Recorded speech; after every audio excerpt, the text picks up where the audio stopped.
यथार्थ पुरुषार्थ, हाँ, बाप पसंद और परिवार पसंद। बाप पसंद और परिवार, स्वयं स्वयं की पसंदी, और वो भी श्रेष्ठ पुरुषार्थ, ऐसे नहीं जैसा कनिष्ठ पुरुषार्थ चल रही है पसंद है तुमको। श्रीमद् परमानंद जैसा बाप चलाना चाहते हैं वैसा पुरुषार्थ तुमको पसंद हो, फिर परिवार को भी पसंद आएगा, बाप को भी पसंद है, तब जाके फिर माला में पिरो जाएंगे स्वतः ही, कोई के पिरोने की बात ही नहीं। बाप पसंद, परिवार पसंद, और साधारण पुरुषार्थ नहीं, श्रीमद् परमानंद श्रेष्ठ पुरुषार्थ स्वयं को भी पसंद हो।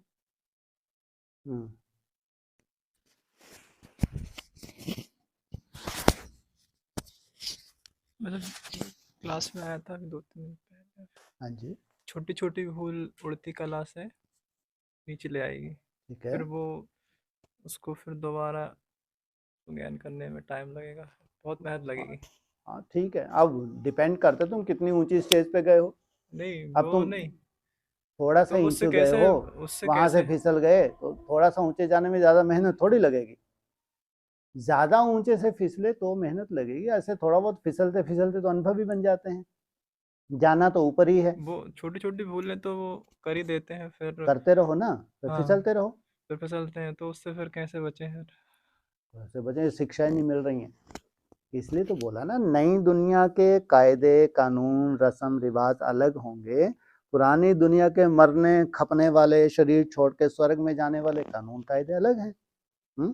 अब तुमको जाना है इसी शरीर से, और वो सुख पाना है जो ना तुमको खाने से कभी मिल पाया है, वो सुख पाना है ना तुमको देखने से मिल पाया है, वो सुख पाना है ना सुनने से मिल पाया है, वो सुख पाना है ना स्पर्श से मिल पाया, जो भी ज्ञान इंद्रियां कर्म इंद्रियां वो सुख दे ही ना पाए, वो सुख के लिए तुम ललायित हो। और शरीर भी नहीं छोड़ना, तुम एक नई ही लिका खींचने जा रहे हो, और जिन्होंने शरीर छोड़े हैं ढेर के ढेर, उनके लिए मुरलियों में डायरेक्शन परमान अगर तुम चलोगे तो स्वर्ग तो मिलना है, तुम्हारे भाग्य में लिखा है, स्वर्ग तुम्हारा कोई छीन नहीं सकता। लेकिन इसी शरीर से जाना, तो हम पीछे मुड़ के तो देखेंगे ना। भूलें कोई बड़ी बात नहीं है, कोई बड़ी बात नहीं, ऐसा कौन है जिससे भूलें नहीं होती, और इस परिवार में कोई बड़ी भूल की तो बात ही नहीं है। जिस दुनिया में आप रह रहे हो, इस दुनिया में कोई बड़ी भूल की तो बात ही नहीं है, हो ही नहीं सकती। सोचो, ऐसे कॉलेज में तुमको एडमिशन मिल गया, ऐसे स्कूल में आज तुम बैठे हो, इतना सुंदर डिसिप्लिन, ब्राह्मणों के संसार में कहीं भी जाके देख लो, इतना सुंदर वायुमंडल, सबकी एक सी लगभग विचारधारा, एक सी लगभग दिनचर्या, तो यहां ऐसी कोई बड़ी भूल तो कभी हो ही नहीं सकती, संभव ही नहीं है। माना यहाँ एडमिशन का एक अपना कायदा है, ये यहाँ की पढ़ाई का कायदा है, तो बहुत बड़ी भूल तो कोई हो भी ना सके, हो भी नहीं सकती, नहीं तो आज यहाँ बैठे ना होते। और कुछ ना कुछ सेटिस्फेक्शन भी है, जितने भी पुरुषार्थ कर रहे हैं उनके पास कोई सेटिस्फेक्शन ना हो नहीं सकता। हाँ, अपनी तरह का छोटा मोटा स्वभाव संस्कार होता है, वो क्या बड़ी बात है, उसी को तो जीतना है। हमको जिस स्टेज पे जाना है, जहां तक जाना है, कुछ ना कुछ तो सबके पास है, ऐसा नहीं एक के पास है दूसरे के पास नहीं है, किसी के पास कोई है किसी के पास कोई है, सब में अपनी अपनी तरह की कमी कमजोरी, उसी को तो जीतना है। तो कोई ऐसी तो यहाँ कोई बहुत बड़ी कमी कमजोरी कोई में हो नहीं सकती है। यहाँ तो आगे ही बढ़े हैं। हाँ, अब नई दुनिया में वो सूक्ष्म पढ़ाई होती जा रही है, जो पहले थोड़ा बहुत अलवेलापन रहा, अब वो अलवेलापन धीरे धीरे छूटता जाएगा। याद की यात्रा जब तुम्हारी बढ़ेगी, तो सब तरह का उसमें जो भी छोटा मोटा अलवेलापन की वजह से भूले हुई, उनको तो तुम धीरे धीरे और सुंदर तरीके से समझ के साथ, आज क्या बोला, रहम दिल तो दुनिया में भी होते हैं, लेकिन तुम समझ के साथ रहम दिल बनते हो, तुम सब कुछ सोच सकते हो। तो इतनी सुंदर पढ़ाई जब मिल रही है, तो धीरे धीरे अभूल बनने के, हमारा लक्ष्य भी क्या है, यहाँ तो कोई ऐसा है ही नहीं जो भक्ति मार्ग की तरह ही चलता रहे। अगर भक्ति मार्ग की तरह ही चल रहे हैं तो हो नहीं सकता। तो हमको भूलें अच्छी नहीं लगती, जिनको अपनी भूल ही अच्छी नहीं लगती तो सबसे बड़े रहम दिल तो बाबा ने कहा तुम अपने प्रति पहले रहम दिल बनो। जो चीज़ अच्छी नहीं लगती, मन खाता है, तो ज़रूर उस चीज़ को जाना है ना, नहीं तो मन खाएगा ही नहीं। अगर मन खाता है तो ज़रूर उसको जाना है। तो अपने दिल रहम दिल, अपने प्रति रहम दिल, कितना सुंदर बाबा ने बताया है। सबके पास कुछ ना कुछ होता है, लेकिन ऐसा कोई बहुत बड़ा तो हो ना सके कि बहुत बड़ा कोई नुकसान हो जाए।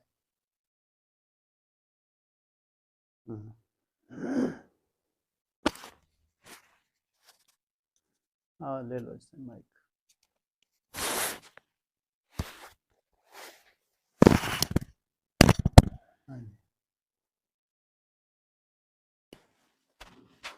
वो कर दो।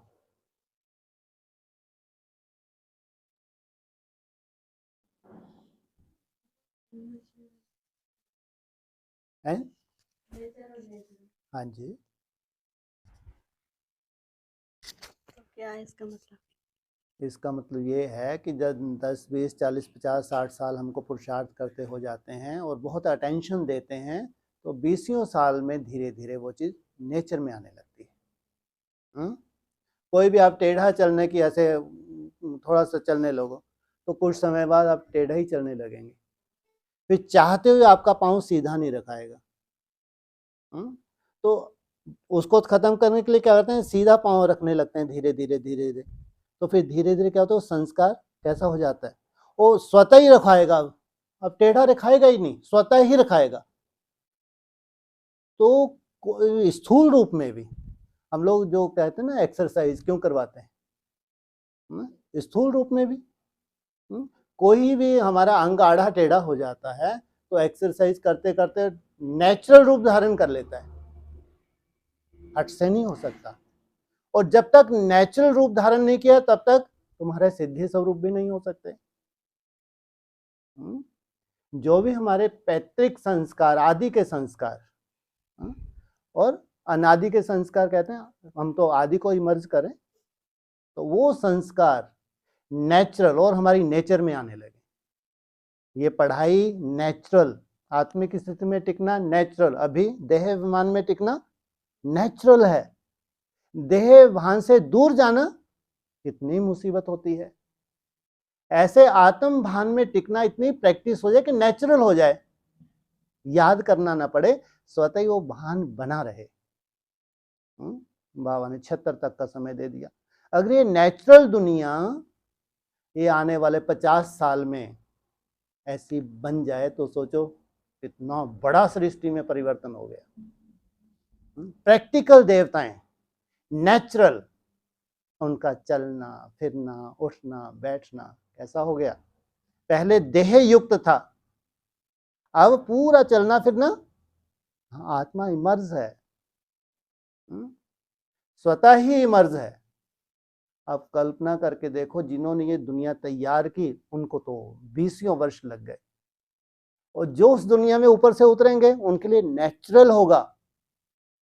उनको कोई पढ़ाई पढ़नी है वहां, ऐसा नहीं कोई सब संपूर्णता के संस्कार लेके जा रहे हैं। संपूर्ण आत्मा शरीर छोड़ेगी, छोड़ ही नहीं सकती, लेकिन वहां का अपना जो वायुमंडल बना हुआ है, वहां का जो रहन सहन है स्वतः ही।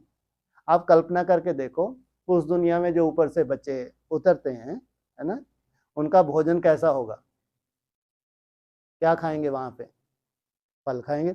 उनको बताओ, अरे हमारी दुनिया में तो इनको आग के ऊपर पकाया जाता था, वो यकीन ही नहीं करेंगे। अरे ऐसे कौन बुद्धू हो सकते हैं कि आग के ऊपर पका के इनको नष्ट करें तत्वों को। हंसेंगे, अरे नहीं नष्ट नहीं, बोले एक हमारे यहाँ मिर्ची होती थी, हाँ उनको अगर आप अपने हाथ पे लगाओ ना तो काटती थी वो मिर्ची को, तो जीभ पे लगा लो तो बाप रे बाप, और उसको हम खाते थे। वो कितना हंसेंगे, बाप रे कितने मूर्ख होते हमारे पूर्वज। जिसको हाथ पे लगाने से काटती थी उसको खाते थे ये। अरे और छोड़ो, हमारे यहाँ मसाले होते थे ऐसे, बाप रे बाप, तो कल्पना भी नहीं कर सकते ऐसी दुनिया से आप लोग आए हैं। सोचो, एक कायदा ही तो है, क्योंकि वहां ये सब चीजें हैं ही नहीं, और उनको पूरी परिभाषा बतानी पड़े ना कैसे कैसे। और फिर हम छूटना, हम अगर ये बोले अरे मिर्च से छूटने को बहुत मेहनत हुई, हंसेंगे। अरे दादाजी क्या बोल रहे हैं? माना इस जहर से छूटने के लिए आपको सालों लग गए।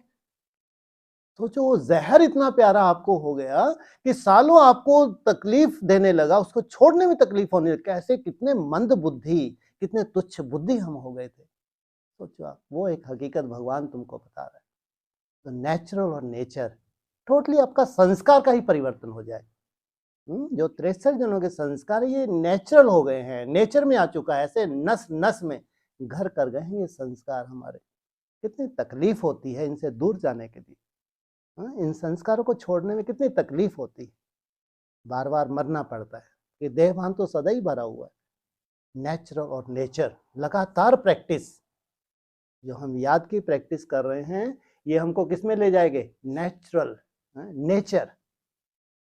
जो लगातार अभ्यास किया जाता है धीरे धीरे वो नेचुरल हो जाता है, वो फिर आपकी नेचर में आ जाता है स्वतः। फिर आपको करना नहीं पड़ता, वो स्वतः ही होने लगता है। हाँ जी। जैसे 8 घंटे की याद हो जाती है तो 63 जन्म के हिसाब किताब खत्म हो 8 जाते हैं। घंटे की याद, फिर भी अटेंशन तो देना पड़ता हाँ है, जी। अटेंशन तो रखना पड़ता है। हाँ नहीं, याद आप ये कल्पना करके देखो कि 1 मिनट की याद में कितनी पावर है कि 60 सेकंड आपकी बुद्धि हिले ही ना। 8 घंटे की तो आज हम कल्पना भी नहीं कर सकते। 1 मिनट निसंकल्प में कितनी पावर है। जब कि 8 घंटे पहुंच जाए तो कहते हैं पास विद ऑनर। सोचो कितनी ताकत है। और 8 घंटे मनन चिंतन में कितनी ताकत होगी। सोचो आज 8 घंटे भी जब हम याद में बैठते हैं तो कुछ ना कुछ बुद्धि जरूर चली ही जाती है लगातार। कितना उतना अच्छा सुंदर मंथन है ना, कहाँ हो पाता है? कहाँ वो याद एकदम क्रीम, कहाँ ये याद कम से कम मनन चिंतन तो बना रहे। इतने कमजोर हो गए कि मनन चिंतन भी हम लगातार अच्छा अच्छा नहीं कर सकते। इसलिए कहा ये तपस्या है। ये जो 8 घंटे है जिसमें बार बार मन बुद्धि इधर जाती है, फिर रोक के लाते हैं, फिर जाते हैं, फिर लाते हैं, ये है तपस्या। याद नहीं है, याद की सेकंड स्टेज भी नहीं है। याद की सेकंड स्टेज में रहना उसको कहते हैं अव्यक्त स्थिति। क्या कहते हैं, गीतों के माध्यम से मेरा बाबा, मीठा बाबा, प्यारा बाबा, ज्ञान का मनन चिंतन करना, ये है सेकंड स्टेज। फर्स्ट स्टेज नहीं है, मुरली ने बताया ये याद की फर्स्ट स्टेज नहीं है। लेकिन कम से कम अव्यक्त हैं, व्यक्त में नहीं आ रहे हैं, व्यक्त देह से अलग चिंतन कर रहे हैं, अव्यक्त स्थिति है। जिसकी अव्यक्त स्थिति बढ़ती जाएगी उसकी धीरे धीरे बीज रूप अवस्था बनने लगती है, जिसको कहते हैं याद। इसलिए बाबा ने भी बोला है तुम योग शब्द नहीं बोलो, सुंदर याद में रहने लगो। सुंदर यादों में रमन करना। योग शब्द सन्यासियों का है, लेकिन यादों में, अच्छी अच्छी यादों में रमन करना, ये है याद। फिर धीरे धीरे एकाग्रता बनती है। फिर एकाग्रता बनते बनते मैं और मेरा बाप, दूसरा ना कोई, इस स्टेज में जाते हैं। वो 8 घंटे, सोचो कितने शक्तिशाली हैं वो 8 घंटे। संकल्प से पूरे कार्य होते हैं, संकल्प मात्र किया और कार्य हुआ। कितना आनंद होगा। बोल की तो जरूरत ही नहीं, तुम एक ही स्थान पे बैठे बैठे वो सब नजारे देखते हो। जो कल होने जा रहा है तुमको संकल्प में वही आ रहा है। जो विश्व में परिवर्तन होने जा रहा है, एकाग्रता की इतनी सुंदर एकाग्रता बन गई, तुमको संकल्प में वो साक्षात्कार होने लगा। नज़ारों को देखने के लिए तुमको किसी टीवी की जरूरत नहीं, नज़ारों को देखने कोई समाचार की जरूरत नहीं। जो नज़ारे तुम्हारे पास हैं, जो साइलेंस का सुख तुम्हारे पास है, बीज रूप अवस्था का आनंद तुम्हारे पास है, वहां आप कोई खाने की जरूरत नहीं पड़ रही विशेष रूप से। अब कोई विशेष समाचार देखने की जरूरत नहीं पड़ रही, कोई विशेष समाचार सुनने की जरूरत नहीं पड़ रही। सब कुछ किसमें समा गया? आत्मा और परमात्मा, तुम और तुम्हारा बाप, और ना कोई। 8 घंटे में इतनी ताकत। फिर आप 8 से 12 घंटे, 12 से 14 घंटे, 16 घंटे, माना लास्ट।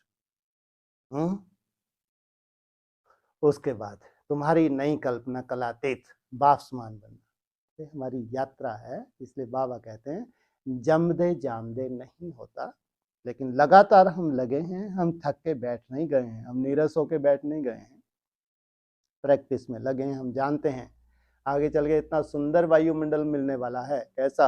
आश्रित संप्रदाय तो क्या, आश्रित संकल्प भी उस वायुमंडल में प्रवेश नहीं कर पाएंगे। तो वहां तुम्हारी याद की यात्रा कितनी सुंदर होने वाली है, जिसके लिए बोला मिनट मोटर। कहाँ लंबे समय का अभ्यास और कहाँ जल्दी जल्दी कार्य हो रहा है, क्योंकि एकाग्रता की पावर संगठित रूप से बढ़ रही है, तब जाके फिर विश्व में नाम वाला होता है। वो चमत्कारिक संगठन धीरे धीरे ऐसे चमत्कार होते हैं जैसे 36-37 में तो भगवान के द्वारा चमत्कार हुए थे, कोई एकाग्रता की पावर थोड़ी थी। सोचो, भगवान के द्वारा चमत्कार हुए, एक छोटा सा संगठन था, उसमें ऐसे चमत्कार हुए तो पूरे सिंध हैदराबाद में लहर फैल गई। ऐसे ऐसे साक्षात्कार, जो भी जाके बैठता था उसको साक्षात्कार होने लगते थे। ऐसी लहर का प्रभाव ये रहा कि अमेरिका के अखबार में भी आ गया। कोई जादूगर है, कहता है 300-400 मिली है, 16,000 चाहिए। कितनी बड़ी बात थी। वो एकाग्रता की शक्ति नहीं थी, वो भगवान की पावर थी, एक बीज डालना था। अब है एकाग्रता की शक्ति, मन के मौन से नई रंगत, ये वाली लास्ट स्टेज। वो तो बहुत छोटी सी लीला थी, सोचो कितनी बड़ी लीला चलेगी आगे चल के। ऐसी थोड़ी बाप प्रत्यक्ष हो जाएगा, इसलिए टाइम लगता है। 8 घंटे हमारा मुख्य टारगेट होता है, इसलिए हमारे यहाँ स्कूल का भी कायदा है, कम से कम 8 घंटे तो हमको मेहनत करनी ही है। कम से कम 3 बजे से अमृत वेला करना ही है, क्योंकि फाउंडेशन ही 8 घंटे से डाला जाता है। फिर धीरे धीरे तुम्हारे 8 घंटे रिफाइन होते हैं। ये 8 घंटे क्या होंगे, धीरे धीरे रिफाइन होते जाएंगे, जैसे तुम अपनी मंजिल की तरफ बढ़ने लगे। नहीं भी मंजिल की तरफ बढ़ रहे, लेकिन 8 घंटे की मेहनत पर्याप्त है तुमको आगे चल के आगे बढ़ाने के लिए। इसलिए इस कानून का जो नया कायदा है, फर्स्ट पहले से ही कौन सा है, कम 3 बजे कम से कम अमृत वेला, नहीं तो इस स्कूल में बैठने के काबिल ही नहीं है, बैठ के क्या करेगा। कम से कम 8 घंटे की मेहनत। तो समझो, जिस जिज्ञासा से इसने एडमिशन ली है, अब बाप की ड्यूटी है इसको उस स्टेज पे पहुंचाना। तो फिर अभ्यास करने की जरूरत नहीं पड़ेगी? सबको जरूरत है, जिसको नहीं है वो सैंपल बन जाएगा। ऐसे भी तो निकलने चाहिए। जिसको लगे समय अनुसार होना है, आज अलवेलेपन का सबसे बड़ा रूप क्या बोला, समय पर हो जाएगा, कर लेंगे।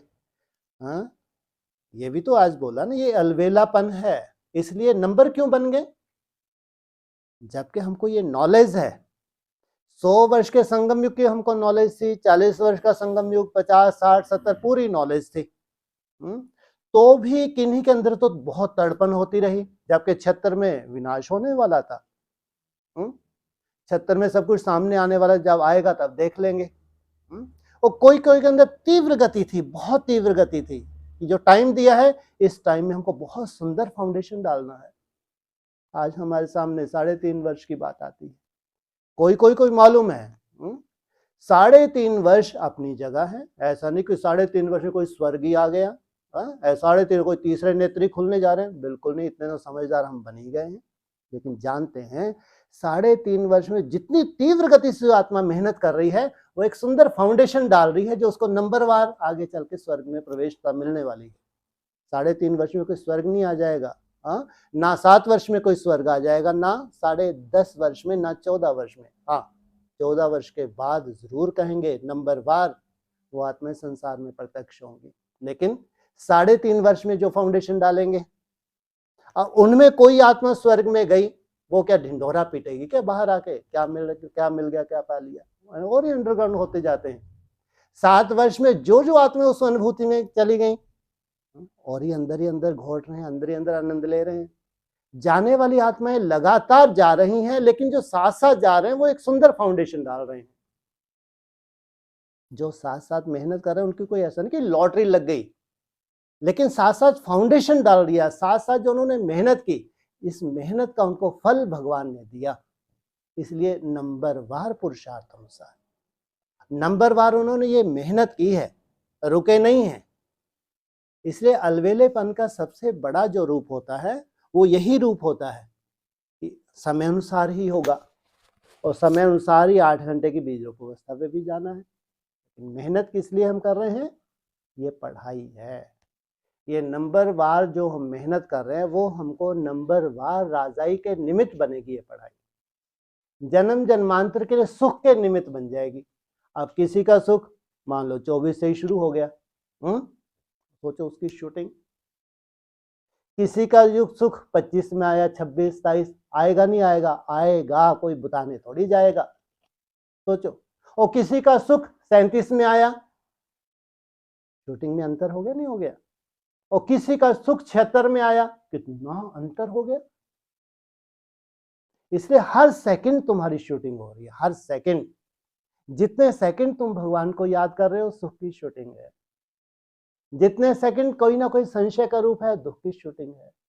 संशय का रूप होता है तो पुरुषार्थ अच्छा नहीं हो पाता और आत्मा दुखी होती है। आत्मा जब मन बुद्धि दुखी हो रही है तो शूटिंग कौन सी है? सुख की, दुख की। जब हम भगवान को याद करते हैं तो निश्चय बना रहता है और निश्चय माना आपको सुख की शूटिंग होती है। इसलिए बाबा ने भी बोला, याद माना सतयुग त्रेता की शूटिंग, मूंझ माना द्वापर और कलयुग की शूटिंग। तो हम तो निरंतर शूटिंग कर रहे हैं। नई दुनिया ऐसे ही नहीं आ रही। अगर 24 आ रहा है तो इतने भरपूर सुखों में कोई आत्माएं प्रवेश करेंगी, भरपूर सुख होंगे, उनका सुख कोई छीन नहीं सकता। सोचो, इतना अंदर का मामला है ये। ऐसा नहीं कि 14 वर्ष के बाद आएगा। माना सुख की दुनिया 14 वर्ष के, फिर अभी क्यों माथा मारे? सुख की दुनिया की शुरुआत होने जा रही, तो प्रैक्टिकल होना चाहिए। प्रैक्टिकल माना केवल मन बुद्धि नहीं, शरीर के द्वारा।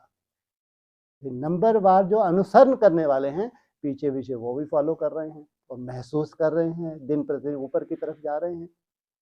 इसलिए ये पढ़ाई है।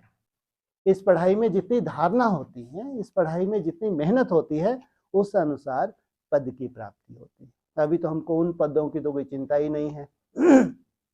कोई होंगे विश्व महाराजन, कोई होंगे राजा, प्रिंस, प्रिंसेस। अभी हमको कौन सी है सबसे बड़ा लक्ष्य हमारे सामने? कौन सा लक्ष्य है?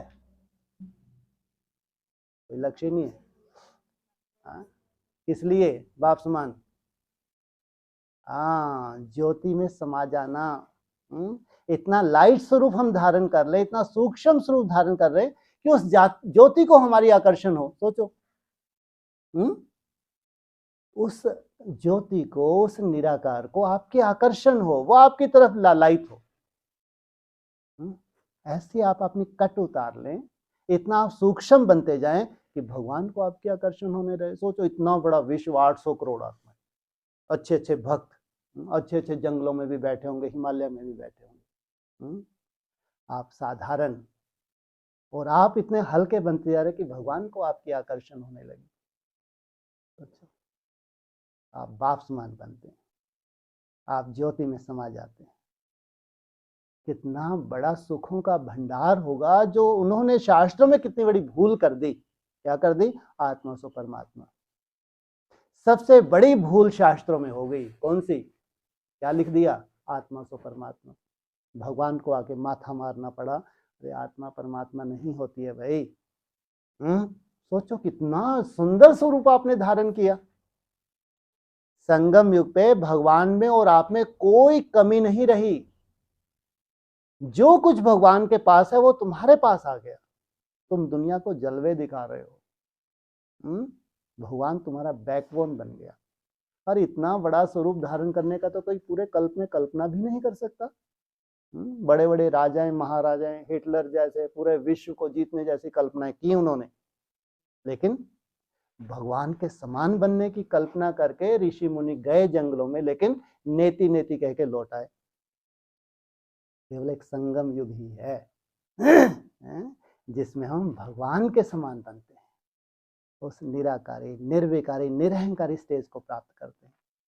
इसलिए सोचो, कितनी बड़ी बात है ये पढ़ाई। देखो, विश्व के लिए नहीं है ये पढ़ाई। ब्रह्मा कुमार कुमारी एक अलग से ही एक संसार रचा भगवान ने। वहां कितनी जबरदस्त कंडीशंस रख दी। उस संसार में अगर आपको प्रवेशता चाहिए तो 7 दिन के कोर्स में आप लहसुन प्याज छोड़ देते हैं, पवित्रता को अपना लेते हैं, संबंधी सगे संबंधियों को भी धीरे धीरे आप बहुत ही एकदम जैसे डिटैच होने लगते हैं। तो माना ये आपके पैतृक जन्म जन्मांतर संस्कार थे। नहीं, दुनिया को अलग दिखने लगे आप। ये कैसी संस्था है भैया? ये कैसा वैराग धारण करते हैं, ना किसी के हाथ का खाते हैं, ना ये पीते हैं, लहसुन प्याज नहीं खाते। हाँ, कहीं ना आते जाते नहीं, शादी में बहुत से अच्छे पक्के जो गृहस्थी ब्रह्मा कुमार कौन है, तो कहीं आते जाते भी नहीं है। सोचो इतने कट्टर, एक अलग ही समाज, इतना सुंदर समाज बना दिया भगवान ने, अलग ही। फिर उसमें पढ़ाई, उसमें और सूक्ष्मता। तो ऐसा लगता है कहाँ इतना बड़ा संसार, कहाँ एक छोटा सा संसार भगवान ने आके रचा, फिर उसमें पढ़ाई पढ़ाई, उस पढ़ाई की सूक्ष्मता को धारण करके ऐसे छलना लगते लगते लगते लगते थोड़ी सी आत्माएं निकलें जिनके लिए भगवान उतरा था। कितनी आत्माएं निकली? 16,000। हाँ सोचो, जिनके लिए भगवान इस धरा पे आया था, 800 करोड़ आत्माओं में से छलना लगते लगते, पहले तो किसने स्वीकारा ही नहीं कि नया धर्म है, मान्यताएं अलग हैं, शास्त्रों को मानते ही नहीं है, आत्मा सो परमात्मा नहीं मानते, भगवान सर्वव्यापी है नहीं मानते, शिव और शंकर एक नहीं मानते, पूरी धारणा एकदम अलग। संसार के धर्म कुछ और बोल रहे हैं, भगवान अपनी धारणाएं अलग रूप से दे रहा है। कितना बड़ा छलना लगा, कहाँ संसार, कहाँ जिन आत्मा ने स्वीकारा। और उनमें फिर पढ़ाई सूक्ष्म होती गई, लास्ट में वही 16,000 आत्माएं जिनके लिए भगवान उतरा था, उनको अपने में समाना है पहले भगवान को। सोचो 16,000 आत्माओं को भगवान को अपने में समाना है, फिर सृष्टि पे भेजता है। सोचो कितने सुंदर तरीके से अपने में समा के फिर नीचे भेजता है। कितना सुंदर उसका संग का रंग लगता है हमारे ऊपर। कितने लंबे समय तक इस सृष्टि को थाम के रखते हैं। कम से कम 2,500 वर्ष तक तो सृष्टि थमी ही रहती है। फिर जितना बाद जो समाये उतना वो कमजोर रह गए, जितना पहले समाये उतने पावरफुल, जितना पहले समाये अंत तक भी वो शक्ति उनमें काम करती रहती है। सोचो जितना बाद में समाये उतने द्वापर युग से खंडित होने शुरू हो गए। एकदम कितना सुंदर है, सब कुछ एकदम एक्यूरेट है। पहले समाना माना बाप समान बनना, तो जन्म जन्मांतर की वो शक्ति धारण करना, या अपनी सृष्टि को आप थाम के रखते हैं। बाद में समाना माना जितनी आपने शक्ति धारण की उस अनुसार 21 जन्म को तो वर्षा पक्का ही है, लेकिन उसके बाद वो कमजोरी आ जाती है। फिर अपनी तरह से हिसाब किताब तो होते हैं, और कहाँ अंत तक शक्तियों को धारण करना। इसलिए बहुत सुंदर पूरा विश्व में से भगवान ने पढ़ाई पढ़ाई तो बहुत युक्ति से। जिन बच्चों के लिए आया है उनको ये नहीं लगता कोई 8 में आना है, कोई 108 में आना है, तो पॉकेट की बात है। बाप समान बनना है, उस ज्योति में समाना है। ज्योति ज्योत, उसका आनंद लेना है। वो खुशी आनंद प्रेम क्या हो सकता है जिसको लगे सागर। और हम ये ढूंढ रहे हैं, जीभ ढूंढ रही है, आंखें ढूंढ रही हैं, कान इधरों सुन के ढूंढ रहे हैं, कहाँ वो सब कुछ आप में समाया हुआ है। सोचो कितनी बड़ी बात है। भगवान की पढ़ाई है, एक ही बार आता है। और अपने बच्चों के लिए आज ही जो अव्यक्त वाणी चल रही है, सोचो 90 की सब में एक ही शब्द, पहली लाइन अपने बच्चे, एक ही लाइन सबसे पहले आ रही है, अपने बच्चों के प्रति बोले। सोचो कैसा है 90 का ईयर जो आपने अपने अपने की रट लगा रखी है। ये है बाप की पढ़ाई है, पढ़ना भी है, पढ़ के बुद्धि में धारण करके प्रैक्टिकल अपने जीवन में लाना, ये है हमारे ऊंच जाने का आधार। जितनी सूक्ष्मता से पढ़ाई को पढ़ा है उतनी सूक्ष्मता से आप धारण भी कर सकते हैं।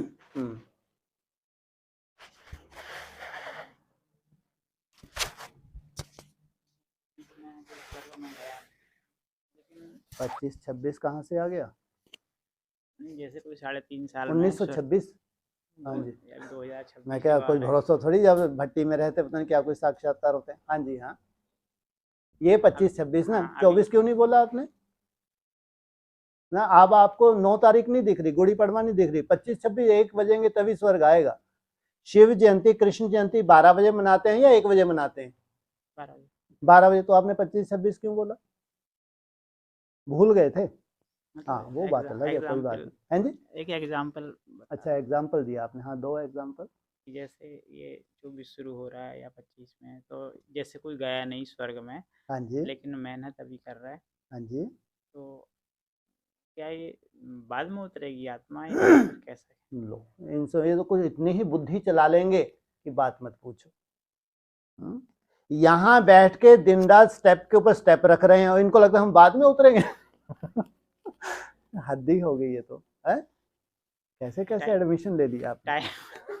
टाइम थोड़ा आगे चला जाए। टाइम आगे पीछे, जब 9 लाख आत्माएं 16 कला संपूर्ण निर्विकारी कहलाती हैं 9 लाख हैं, वो पूरे 84 जन्म लेते हैं। 9 लाख आत्माओं का गायन है। ये वो स्टार हैं जिन्होंने अपने अपने समय पे विश्व को रोशनी दिखाई है। 9 लाख स्टार शास्त्रों में भी गायन है उनका। और भगवान आता है उन 9 लाख स्टारों को चमकाता है, उनमें ऐसी चमक डालता है जो विश्व को अलग ही दिखते हैं। ये है भगवान की रचना। ये है श्रेष्ठ आत्माएं जिनसे नई सृष्टि की शुरुआत होने जा रही है। सोचो कितने वैल्यूएबल हैं वो 9 लाख। पूरी दुनिया को उनके ऊपर नाज होता है कि भगवान इनके लिए आया है। तो जब नई सृष्टि की शुरुआत होगी तो 16 कला संपूर्ण 9 लाख आत्माएं जब होगी तब कहेंगे पूरी सृष्टि अब तैयार हुई। जब तक 9 लाख नहीं है तब तक सृष्टि में कुछ ना कुछ कमी रहेगी। जो जो दीदी दादियों ने देखा है उसमें भी कमी रहेगी। वो निर्माण होते होते भी टाइम लगेगा और 9 लाख भी होते होते टाइम लगेगा। ऐसा नहीं कि एक साथ ही 9 लाख उतर जाएंगे। अब बात आती है, हमारे सामने आ गया 24, धड़ाधड़ धूम धड़ाका लगे हैं। एक एक दिन कम करते जा रहे हैं। एक एक दिन कम करते करते कौन सा दिन आया है? कौन सा दिन आया? गुड़ी पड़वा, चैत्र मास कहो। चेत गए, चेतना आ गई, एक नई तरह की चेतना आ गई। नई सृष्टि का एक प्रैक्टिकल में शुरुआत कह लो। जब चेतना पुरानी और चेतना नई में अंतर नहीं है। जब चेतना ही नहीं आ जाती है तो नई सृष्टि की शुरुआत हो जाती है।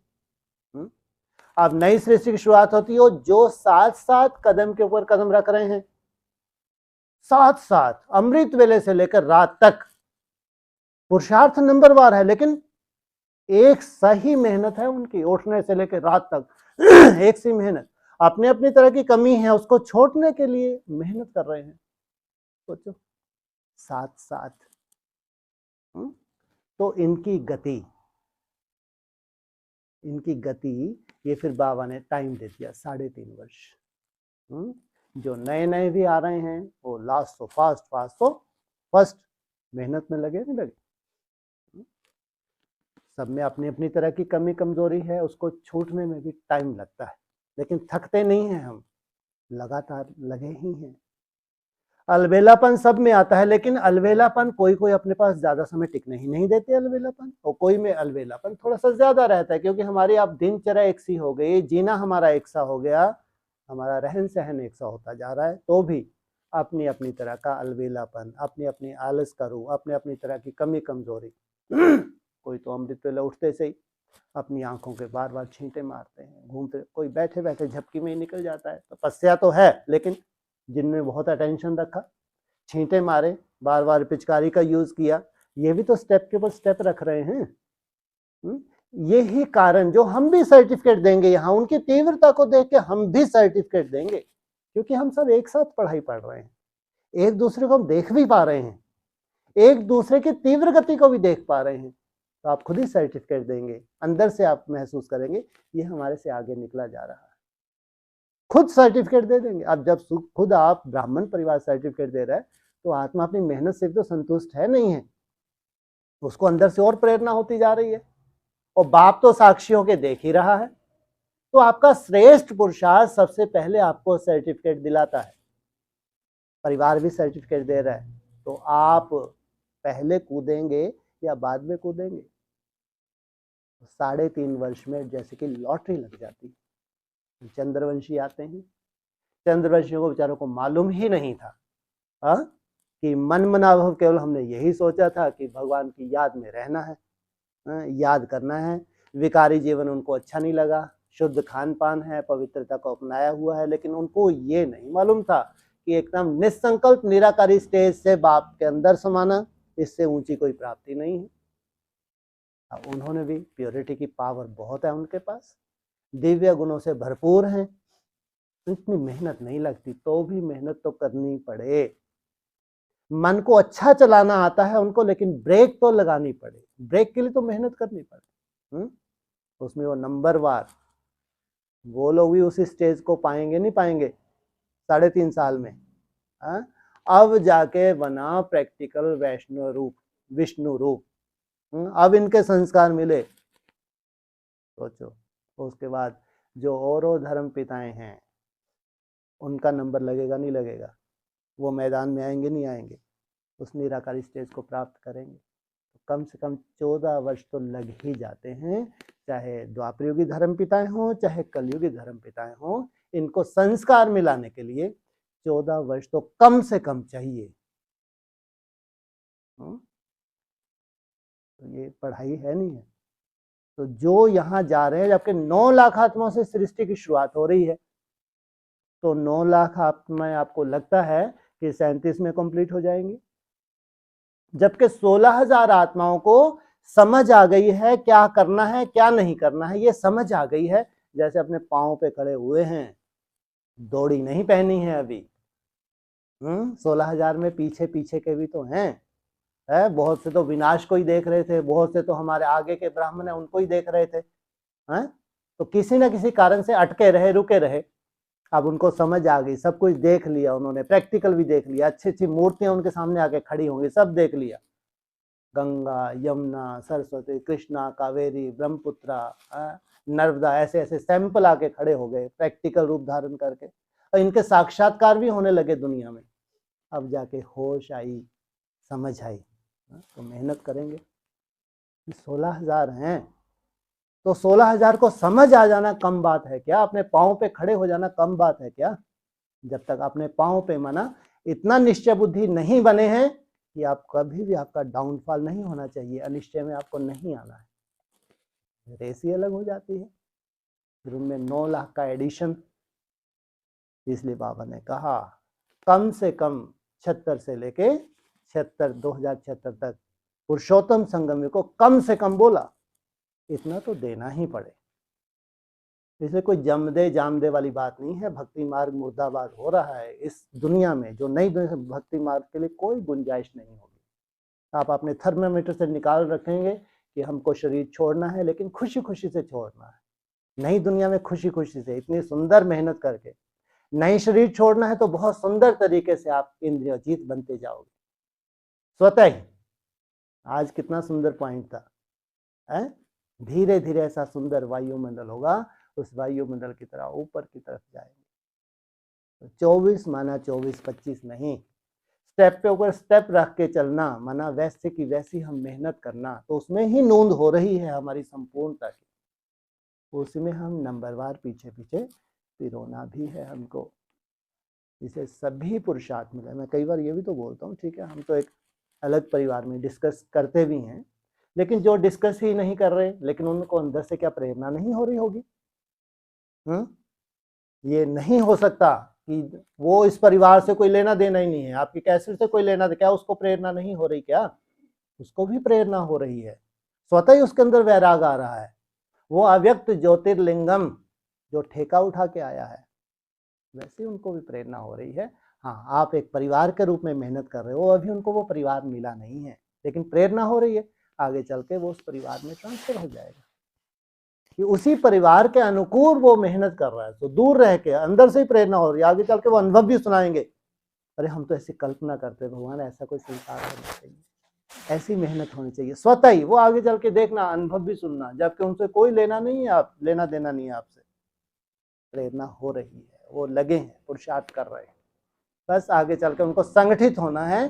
संगठित बल से ही चाहे विश्व की बात आएगी, संगठित बल से ही चाहे बहुत सुंदर एक परिवार का, नई सृष्टि का रूप, संगठित बिना संगठन के नहीं हो सकता।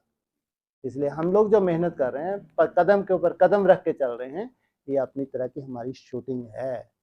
हर सेकंड, हर मिनट हमारे निश्चय के आधार से हम अपने भविष्य की नूंद कर रहे हैं। ओम शांति।